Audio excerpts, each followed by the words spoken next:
Continuamos con metales alcalinos. Acá, esta es la parte que yo fui explicando. A veces, digamos, termino acá y por ahí no me acuerdo bien desde dónde engancho, pero bueno, algunas cosas repetidas están las reacciones características de todos los metales alcalinos. Acuérdense que tiene gran tendencia a formar compuestos iónicos porque tiene potenciales de ionización pequeños, entonces puede formar cationes, ¿sí? Por lo tanto, la mayoría de los compuestos iónicos, los óxidos, los hidróxidos, los halogenuros y el resto de las sales, los cloruros, los nitratos, todos van a ser iónicos. Y todos van a ser solubles en agua. Aquí, por ejemplo, se marca algunos aspectos en cuanto a los óxidos que pueden formar, porque puede formar óxidos normales, como el litio, por ejemplo, puede formar óxidos normales. El resto de los elementos puede formar óxidos normales, pero también peróxidos, donde en el peróxido, como es un compuesto iónico, tiene un anión peróxido. Fíjense eso. Y también puede formar superóxidos, ¿sí? Eh, Eso va a depender del tamaño del cation. Sobre eso volvemos cuando estudiemos la parte con detalle de la formación de un compuesto iónico y las energías involucradas. Acá hay una reacción que la vimos ya para la obtención de hidrógeno, que es la reacción entre los metales alcalinos y el agua. Como son tan reactivos, pueden reaccionar con el agua y formar hidrógeno. En el laboratorio, cuando hacemos esta experiencia, utilizamos sodio y vemos que la reacción es muy vigorosa. Eso solamente ocurre con los metales, este grupo de metales que son muy reactivos. Entonces, esta es una reacción característica con agua, pero también es un método de obtención de hidrógeno en el laboratorio. En esta reacción vemos que se forma un hidróxido y en el laboratorio generalmente lo indicamos su presencia con fenolftaleína, que es un indicador ácido-base. Puede formar hidruros, eso lo vimos para el caso de los hidrógenos. O sea, traten de relacionar las unidades que vamos desarrollando, no corten los conocimientos como si fuera una pizza. Acá termina hidrógeno, se acabó hidrógeno, no. Vamos tratando de encadenar todo lo que trabajamos. La formación de un hidruro, acuérdense que van a ser hidruros de tipo iónico, los compuestos con hidrógeno que formen estos metales, que son justamente los únicos hidruros iónicos que forman, verdaderamente iónicos el hidrógeno. Adquiere entonces un electrón el hidrógeno y forma un ion hidruro. Forma los halogenuros con los halógenos, con el flúor, cloro, bromo, flúor, cloro, bromo y yodo, también reacciona con el azufre. También pueden reaccionar con el azufre para formar sulfuros. Los sulfuros van a ser un capítulo importante en esta materia. Los óxidos ya los fui marcando, entonces estos van a ser, digamos, los tipos de compuestos más característicos. Entonces, las reacciones más características van a ser con el agua, con el oxígeno, con los halógenos, etc. El litio, que es la cabeza del grupo, cuando nosotros estudiamos los grupos de la tabla, la metodología de estudio es siempre identificar al elemento que encabeza el grupo, porque ese elemento va a tener características especiales. Por ejemplo, hablando de propiedades periódicas, me estaba acordando de una cosa más. En el caso de la reacción con sodio, con agua, que yo les dije que es muy vigorosa, fíjense que si en lugar de sodio utilizamos potasio o utilizamos rubidio, la reacción es muchísimo más vigorosa. En el caso del potasio se nos enciende el tubo. ¿Por qué? En el caso del rubidio hay una explosión. ¿Por qué? Porque el potencial de ionización del metal va disminuyendo a medida que bajamos en el grupo, porque aumenta el radio. Entonces eso aumenta mucho la reactividad. Por eso en el laboratorio, para experimentar con esta reacción, utilizamos un metal que podemos controlar. Es vigorosa la reacción, pero controlada. Entonces vean cómo se relaciona la propiedad periódica del potencial de ionización y el radio atómico o el radio iónico con la reactividad. No son conceptos separados. Bueno, con respecto al litio y su diferencialidad, hay una diferencialidad muy importante en cuanto al tamaño. Es el elemento y el átomo y el catión más pequeño. Eso hace que cuando se ionice esté como, por ejemplo, presente en una sal, cloruro de litio o cualquier otra sal, cuando está disuelto en agua, el litio va a estar rodeado de moléculas de agua. Acuérdense del proceso de solvatación que se desarrolla, ahora estamos haciendo en forma paralela con la parte de equilibrio de precipitación con solubilidad de sales. Estas sales solubles tienen los iones totalmente solvatados, rodeados de moléculas de agua, de tal manera que interactúan con el agua de forma ion-dipolo, se llama la interacción. Es una de las interacciones moleculares más importantes y justifica que el agua sea un excelente solvente de compuestos iónicos. Entonces, esa interacción con el agua, en el caso del litio, es fortísima. ¿Por qué es fortísima? Porque el litio es pequeño y todos los cationes alcalinos todos van a tener carga más 1.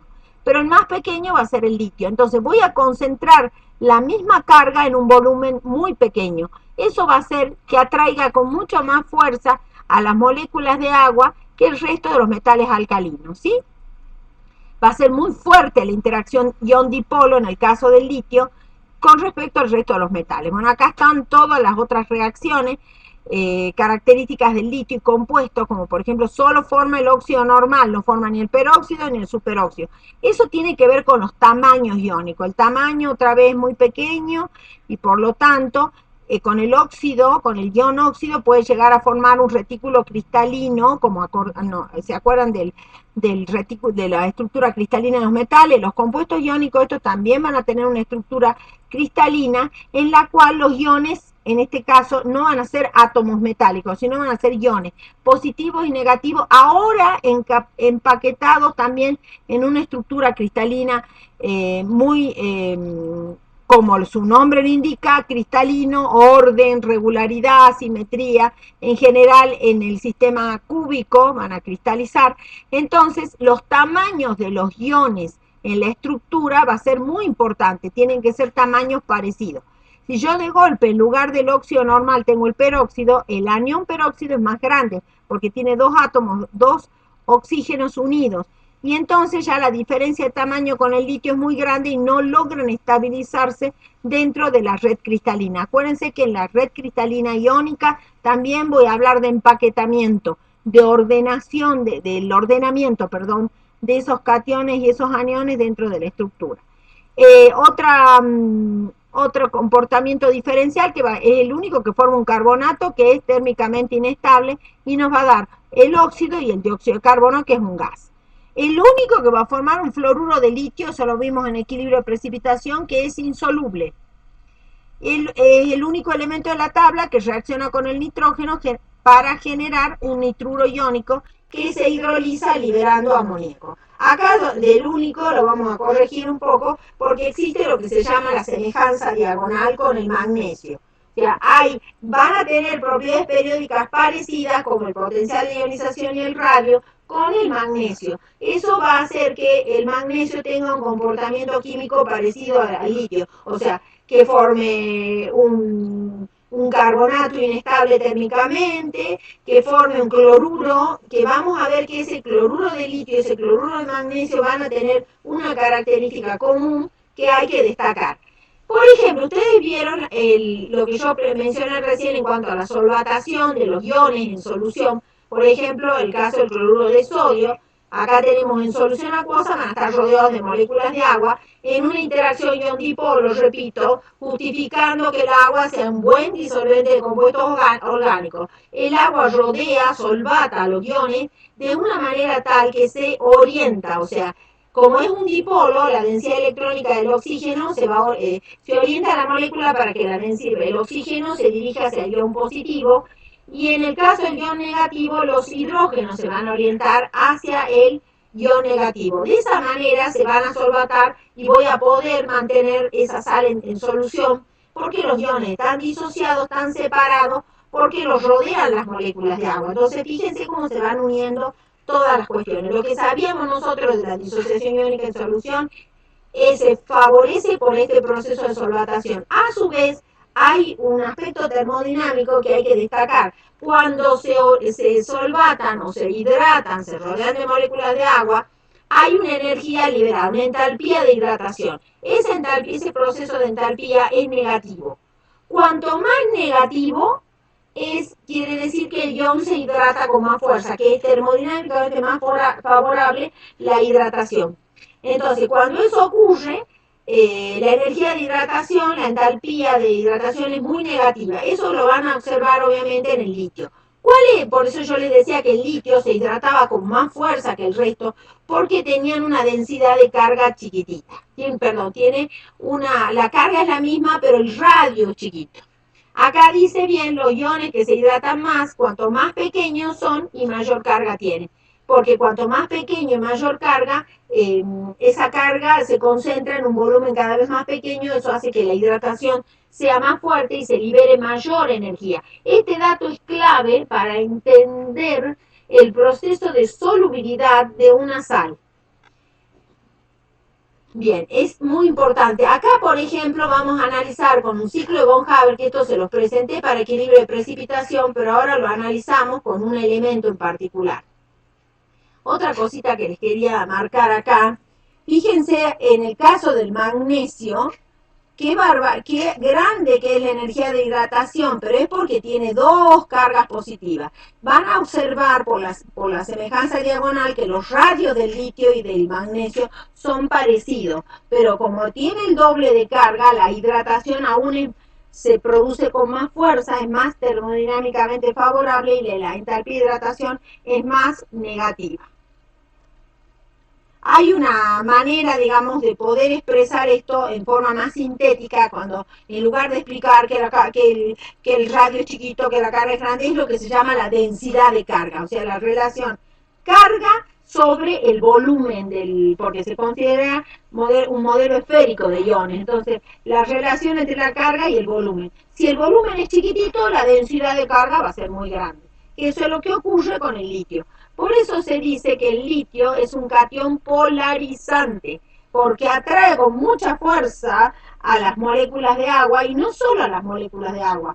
Cuando esté unido, por ejemplo, con un anión, como el caso del cloruro, sobre todo cuando son aniones grandes, va a tender a deformar la nube electrónica del anión, que se considera dentro del modelo esférico, eso, una esfera. Cuando se acerca el litio con ese poder polarizante tan grande, hace que esa nube electrónica se deforme. Cuando se deforma la nube electrónica, tienden a solaparse las nubes. Y entonces empieza a adquirir ese enlace con el litio, por ejemplo, en el caso del cloruro de litio, en el caso del cloruro de magnesio, un cierto carácter covalente. Eso es importante destacar porque forma parte del comportamiento diferencial del litio. Por eso es que el cloruro de litio puede ser soluble en solventes orgánicos, en solventes no polares, por ejemplo, como la acetona. Ya lo vamos a ver a la acetona con detalle cuando veamos la parte de compuestos iónicos. Fíjense acá en este ciclo de von Haber, que es un ciclo termoquímico que lo que intenta es mostrarnos cómo se forma el ion, cómo nos intenta mostrarnos lo que dice el título de la diapositiva, el poder reductor del litio. Un ion con la elevada densidad de carga. Este poder reductor es, ¿por qué yo les dije que eran todos reductores, no? Bueno. ¿Por qué el litio, el mejor reductor, tiene un potencial de reducción de menos 3 y pico de voltios? Es un excelente reductor. ¿Por qué es un reductor? Porque yo mido esa propiedad en solución acuosa. Por lo tanto, si yo hago un ciclo de von Haber, el ratón a veces no lo veo porque las diapositivas son claras. Fíjense, yo parto del metal sólido y quiero analizar el proceso completo, el proceso de pasaje del metal al estado sólido al ion en solución. Para eso, ¿qué hago? Tengo el proceso total y lo que hago es dividirlo en procesos, en etapas parciales. De tal manera que la entalpía de disolución, la entalpía total del proceso va a ser la suma de las entalpías de cada una de las etapas que lo conforma. Entonces, si el proceso total, en este caso, tiene 3 etapas, la entalpía total del proceso tiene que ser la sumatoria de las entalpías de cada una de las etapas. Lo que estamos aplicando básicamente es la ley de Hess. Como la entalpía es un proceso, la entalpía, perdón, es una función de estado, que entonces su valor depende del estado inicial y final solamente, no del camino, lo que hacemos nosotros es plantear una etapas en las cuales se va transformando ese metal en un ion en solución acuosa. Entonces, ¿cuáles son esas etapas que tanto menciono yo? Es el pasaje del metal al gas, o sea, la entalpía de sublimación, el calor, que en este caso es endotérmico, es positivo, que en el caso del litio es el más grande. A ver, fíjense, acá tenemos litio, sodio, tenemos todos los metales alcalinos, vemos que el litio va a tener una entalpía de sublimación es más alta porque tiene una estructura metálica más compacta. Como es pequeñito, se empaqueta bien en su estructura metálica, por eso es que va a tener, me va a costar más que el resto pasarlo al estado gaseoso, sublimarlo, ¿sí? Una vez que lo sublimo, ¿qué hago? Lo ionizo, porque la definición de potencial de ionización era la energía involucrada para extraer un electrón de un mol de átomos, extraer un mol de electrones de un mol de átomos gaseosos para generar un mol de iones positivos en estado gaseoso, ¿sí? Entonces, el potencial de ionización que ustedes saben, a ver, acá está el entalpía de hidratación y acá, bueno, los potenciales de ionización no los tengo en la tabla, acá están arriba, perdón. El potencial de ionización, fíjense que es el más alto el del litio porque tiene menos radio. Tiene un potencial de ionización alto, o sea, este también va a ser un proceso endotérmico, o sea, le voy a tener que dar energía para que se produzca. Y luego, para que pase a solución, tiene que hidratarse, solvatarse, y ahí se va a liberar la energía, la entalpía de hidratación. Cuando eso ocurre y yo sumo, fíjense la energía total, sumo las tres energías, hago la suma algebraica de los calores, sé que la entalpía de hidratación es negativa y los otros dos calores son positivos, me va a dar un valor de entalpía de 171 kilojoules por mol. Si comparo con el resto de los metales, es la entalpía sería la más pequeña. La más pequeña. Me va a costar poco, digamos, pasar el metal a solución, al metal a ion en solución A. Esa facilidad hace que el potencial de oxidación del litio sea enorme y positivo, y el potencial de reducción negativo. Entonces, esta entalpía, dice, es la menos positiva y más favorable termodinámicamente, porque es la que me implica menos costo energético para llegar a ese proceso que en el caso del sodio, que en el caso del rubidio. ¿Por qué? Porque todos los otros metales van a tener una entalpía de hidratación menos negativa, acá se libera cada vez menos energía. Porque lógico, el tamaño del ion, de los iones estos cada vez más grande, entonces se hidrata cada vez peor, digamos. Por eso es que se libera menos energía. Este análisis que hicimos de los cationes polarizantes, de la densidad de carga, de la explicación por la cual el litio es muy buen reductor, utilizando todos estos parámetros termodinámicos, los vamos a volver a utilizar para analizar el caso del aluminio, por ejemplo. ¿Ah? Porque el aluminio logra formar un cation en solución acuosa, aluminio más 3. Todo este análisis va a servir para ese análisis, para analizar el aluminio, la química catiónica del aluminio, obviamente la química catiónica en solución acuosa. Bien, una vez analizado entonces esta parte, vamos a meternos ya en los métodos de obtención de los metales. Siempre va a haber un detalle de métodos de obtención, en este caso yo voy a dedicarme fundamentalmente a los métodos de obtención industrial. Y después me dedicaré, si es que corresponde y vale la pena, a algún método de laboratorio. Pero fundamentalmente en el caso de estos metales alcalinos, yo voy a desarrollar el método de obtención del litio, el método de obtención del sodio, y para el resto vamos a explicarlos. En el caso del litio, a ver, antes, en el caso del litio, acá tenemos la obtención de litio a partir de espodumeno, que es un aluminosilicato de litio. Acá yo he hecho un esquema a mano para tratar de explicar este método, este detalle, no está en muchos libros. Por ejemplo, en el libro de Reiner no está desarrollado, en el de Blesa tampoco. Tampoco estaba en el libro viejo de Littrop, entonces esta es una reconstrucción de libros de química inorgánica. Entonces, este aluminosilicato lo podemos expresar como una mezcla de óxidos, fíjense, una mezcla de óxidos, de óxido de litio, de óxido de aluminio y de, bueno, aquí le pusimos 2 veces el óxido de silicio, o mejor, sí, 2 veces el óxido de silicio. Bueno, esta estructura, más que, perdón, no es el óxido de silicio, me estoy equivocando. El silicio 2 oxígeno 6 es un silicato, es una estructura que la vamos a ver para la parte de silicio, ¿no? La obtención del litio, primero lo que hacemos es la concentración. Ahora vamos a, si bien muy pronto ya les voy a dar todos los pasos que tienen todos los procesos químicos mineros que nunca van a faltar, que es la extracción del mineral, el acondicionamiento del mineral, o sea, la molienda del mineral. Luego, como un mineral siempre es una mezcla de compuestos, y a nosotros de esa mezcla nos va a interesar un determinado compuesto. Generalmente lo que hacemos es, como los minerales siempre vienen impurificados, digamos, el compuesto que nos interesa, por ejemplo, en este caso es el litio, pero viene acompañado de otras sustancias que están en el mineral. Entonces, siempre vamos a hacer un proceso que se llama de concentración. El proceso de concentración fundamentalmente es aumentar la relación mena-ganga. ¿Qué es la mena? La parte que me interesa del mineral. ¿Qué es la ganga? La parte que no me interesa del mineral. Entonces la concentración, que por ahora me lo van a tomar así, y después cuando veamos sulfuro lo voy a desarrollar en detalle al proceso de concentración por flotación, el tema es que les quede claro que en la concentración yo voy a eliminar la parte de los minerales que no me interesa y me va a quedar la que me interesa.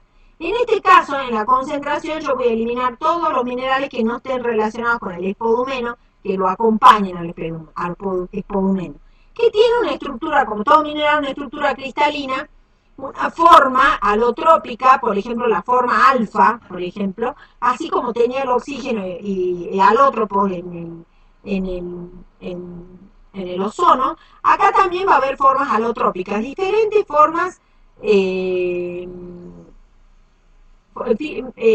diferentes formas cristalinas en este caso. Bueno, acá me